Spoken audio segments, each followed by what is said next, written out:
Doctor T M Thomas ഐസക്കിനെതിരെ സാന്റിയാഗോ മാർട്ടിൻ നൽകിയ മാനനഷ്ട കേസ് തള്ളി സിക്കിമിലെ ഗാംഗ്ടോക്ക് ജില്ലാ കോടതിയുടേതാണ് നടപടി. വിവരങ്ങളുമായി ചേരുന്നത് ശ്രീജിത്ത് ശ്രീകുമാരനാണ് പത്തനംതിട്ടയിൽ നിന്ന്. ശ്രീജിത്ത്, ഈ ഹർജി തള്ളുന്നു. ഡോക്ടർ ടി എം തോമസ് ഐസക്കിന്റെ ഒരു ഫേസ്ബുക്ക് പോസ്റ്റ് വരുന്നു. ലോട്ടറി മാഫിയക്കെതിരായ പോരാട്ടത്തിൽ നിന്ന് പിന്നോട്ടില്ല എന്ന ഉറച്ച നിലപാട് തന്നെയല്ലേ ഈ ഫേസ്ബുക്ക് പോസ്റ്റിലും?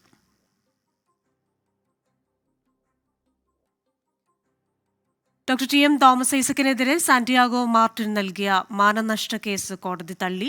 സിക്കിമിലെ ഗാംഗ്ടോക്ക് ജില്ലാ കോടതിയാണ് ഈ നടപടിയെടുത്തത്. വിവരങ്ങളുമായി ചേരുന്നത് ശ്രീജിത്ത് ശ്രീകുമാരനാണ് പത്തനംതിട്ടയിൽ നിന്ന്. ശ്രീജിത്ത്, ഈ Facebook post, doctor T M Thomas ഐസക്കിന്റെ ഫേസ്ബുക്ക് പോസ്റ്റ് ഇപ്പോൾ വന്നിട്ടുണ്ടല്ലോ.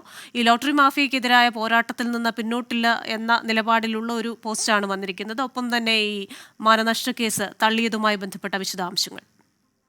അതായത് ക്രിസ്റ്റീന, ഈ സാന്റിയാഗോ മാർട്ടിൻ ലോട്ടറി രാജാവ് അദ്ദേഹം തനിക്ക് മാനനഷ്ടം ഉണ്ടാക്കി തോമസ് ഐസക്കിന്റെ ചില പരാമർശങ്ങൾ തന്നെ ലോട്ടറി കൊള്ളക്കാരൻ എന്ന തരത്തിൽ വിളിച്ചു, താൻ നികുതി വെട്ടിപ്പുകാരനെന്ന പ്രചാരണം നടത്തി എന്ന തരത്തിൽ ആണ് ഒരു കേസ് സിക്കിമിലെ ഗാംഗ്ടോക്ക് കോടതിയിൽ നൽകിയിരുന്നത്. അത് പരിഗണിക്കുന്നത് ആദ്യഘട്ടത്തിൽ മജിസ്ട്രേറ്റ് കോടതിയായിരുന്നു. തോമസ് ഐസക്കിന്റെ ആവശ്യപ്രകാരമാണത് ജില്ലാ കോടതിയിലേക്ക് മാറ്റുന്നൊരു സാഹചര്യം ഉണ്ടായത്. എന്തായാലും ഗാംഗ്ടോക്ക് ജില്ലാ കോടതി ഏതാണ്ട് 1.5 വർഷക്കാലമായി തിരിഞ്ഞും മറിഞ്ഞുമുള്ള വാദങ്ങൾ രണ്ടു ഭാഗത്തു നിന്നും കേട്ടു. തോമസ് ഐസക്ക് ഓൺലൈനായി അടക്കം ഹാജരാകുന്ന ഒരു സാഹചര്യം ഉണ്ടായി. എന്തായാലും ഏറ്റവും ഒടുവിൽ തോമസ് ഐസക്ക് ഇക്കാര്യത്തിൽ കുറ്റക്കാരനല്ല എന്ന് കണ്ടെത്തിയുള്ള ഒരു വിധിയാണ് ഇപ്പോൾ പുറപ്പെടുവിച്ചിരിക്കുന്നത്.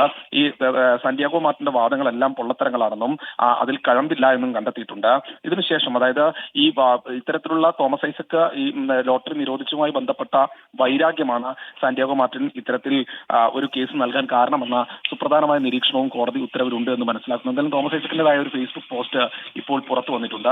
അദ്ദേഹം പറയുന്നത്, ഒരു കാരണവശാലും ലോട്ടറി കൊള്ളക്കാരനെതിരായ പോരാട്ടത്തിൽ നിന്ന് പിന്നോട്ടില്ല. ഇത് മാത്രമല്ല, ഇഡിക്കെതിരായ പോരാട്ടം, കിഫ്ബി മസാല ബോണ്ട് കേസിൽ ഇഡിക്കെതിരായ പോരാട്ടവും തുടരുമെന്നും തോമസ് ഐസക് പറയുന്നുണ്ട്.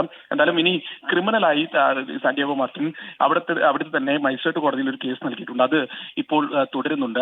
ആ വിഷയത്തിലും പോരാട്ടം തുടരുമെന്ന് തോമസ് ഐസക് അറിയിക്കുന്നുണ്ട്. ശരി, പത്തനംതിട്ടയിൽ നിന്ന് വിവരങ്ങൾ നൽകുകയായിരുന്നു ശ്രീജിത്ത് ശ്രീകുമാരൻ.